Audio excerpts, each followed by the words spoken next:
할렐루야, 성경 통독 184일째입니다. 오늘은 예레미야 17장에서 20장까지 살펴보도록 하겠습니다. 예레미야 17장에서 20장까지는 유다의 제약을 하나님께서 말씀하시면서 하나님의 절대 주권을 강조하며 심판을 선포하고 있습니다. 예레미야 17장에 보면 하나님께서는 유다의 제약에 대해서 그들의 마음판에 새기겠다 그렇게 말씀하십니다. 마음판에 어떻게 새길 수 있습니까? 하나님께서 예를 들어 말씀하시기를 내가 철필로서 새길 것이며 그 앞에는 금강석 촉이 있다 말씀하십니다. 금강석 촉이라는 것이 무엇입니까? 다이아몬드를 말하는 것입니다. 다이아몬드로서 아예 그들의 그런 그 마음판에 너희들은 죄인이다 이렇게 확실하게 새겨 놓겠다는 것입니다. 그들은 어떤 그런 죄를 지었습니까? 하나님이 싫어하는 그런 죄는 우상숭배와 이방신을 섬기는 것입니다.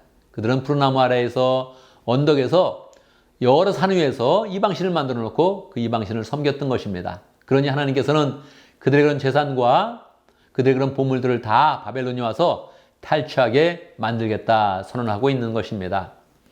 하나님께서 이렇게 심판을 선포하시면서 무조건 그들을 망하게 하시겠다 이렇게 말씀하시는 것이 아니고 계속 구원의 메시지를 함께 주고 있습니다. 7절 말씀해 보면 여호와를 믿고 의지하면 그들이 다 복을 받을 것이다 그렇게 말씀하고 있는 것입니다. 그러니까 하나님께서는 죄악을 말씀하시고 심판을 선포하시면서 죄악 가운데 돌아와라 이렇게 말씀하고 있는 것입니다. 이런 마음을 알기 때문에 예레미야는 중간중간마다 하나님께 기도를 합니다. 예레미야가 기도하는 그런 그 내용이 14절에 나와 있는데 주님 저를 고쳐주십시오. 그러면 낫겠습니다. 저를 살려주십시오. 그러면 살겠습니다. 그렇게 고백을 하고 있습니다. 그러면서 주님은 제가 찬양할 뿐입니다. 이렇게 하나님께 영광을 돌리고 있습니다. 예레미야는 자기를 위해서 기도하고 자기가 이스라엘을 대표하여서 유다를 위해서 함께 그렇게 기도를 했던 것입니다.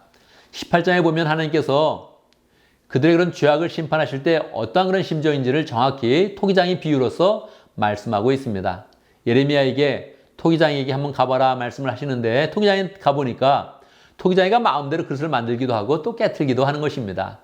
이것을 보면서 하나님께서 예레미야를 통해서 말씀하십니다. 내가 토기장이가 가진 그런 고난이 내가 없겠느냐. 토기장이처럼 나는 그릇을 만드는 것처럼 한 나라를 세우기도 하고 패하기도 하고 멸망시키기도 한다. 이것을 명확하게 말씀하고 있는 것입니다. 그러니 하나님께 순종하고 하나님의 은혜 가운데서 나라를 잘 세워가라 이렇게 말씀하고 있는 것이지요.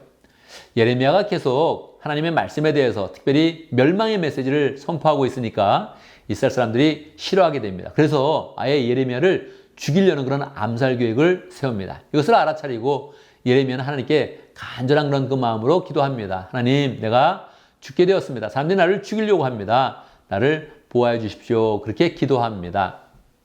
우리는 예레미야의 그런 기도를 통해서 예레미야가 얼마나 긴박한 그런 상황 가운데 하나님의 말씀을 전하고 있는지를 우리는 짐작할 수가 있는 것입니다. 19장에 보면 하나님께서 더 특별한 그런 명령을 하십니다. 토기장이한테 가서 항아리를 사라 그렇게 말씀하십니다. 하나님의 말씀이 그대로 다 순종했죠. 그런데 항아리를 샀는데 하나님께서는 예레미야에게 그 항아리를 깨트려라 그렇게 이야기하십니다. 항아리를 깨트리고 나니까 하나님께서 이 항아리가 깨지는 것을 보면서 이제 이스라엘의 멸망을 선포하는 것입니다. 만군은 주가 말한다.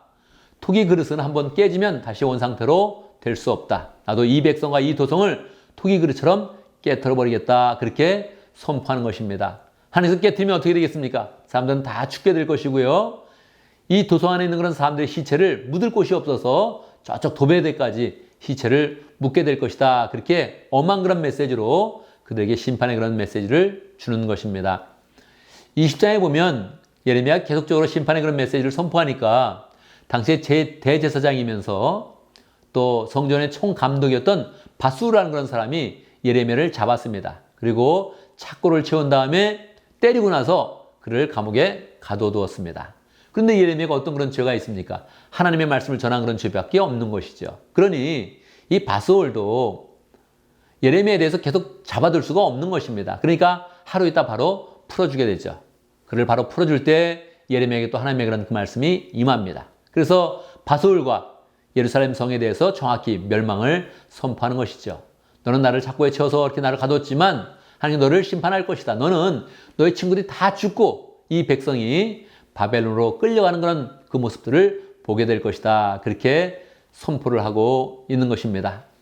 이렇게 계속적으로 심판의 그런 메시지를 선포하면서 예레미야는 그런 자기의 그런 심정을 이야기하고 있습니다. 하나님께 호소하는 것이죠. 하나님, 내가 계속 멸망의 그런 메시지를 선포하기 때문에 너무 힘듭니다.